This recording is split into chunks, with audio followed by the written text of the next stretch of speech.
په حالات کې یو زنانه بیمار شوله، د هغې چې کوم محوري بیماري ده او په زنانه باندې دا راله، نو دا به اوس روژه نیسي او که به نه نیسي. زموږ په شریعت کې چې کوم د تکلیف نشته، لا یکلف الله نفسا الا وسعها. شریعت کې دا دی چې یو زنانه دا بیماری په الله تعالی مقرر کړې ده،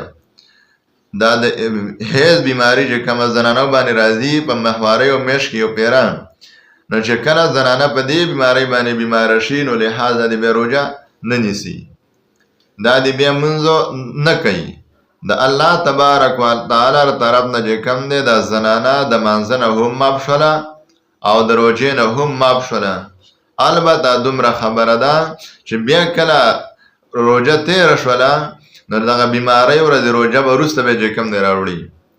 او د مانځه دته د الله تعالی طرف نه چې کوم دی معافي ده، مونځ ورته د الله طرف نه معاف دی. یو ګوره ډېرې زنانې داسې دي چې هغه په یو غلط فهمۍ کې پرتې دي، لکه استحاض چې کله د حیض ورځې د 10 نه سیوا شي او بې ترتیبه شي، نن 15 ورځې راشي، بیا چې کوم دی 15 ورځې پس بیا را پیدا شي، بیا 7 ورځې پس بیا را پیدا شي، دې ته استحاض ویلی کېږي.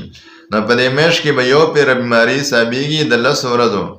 او دا نور چې څومره سیوایي ورځې دي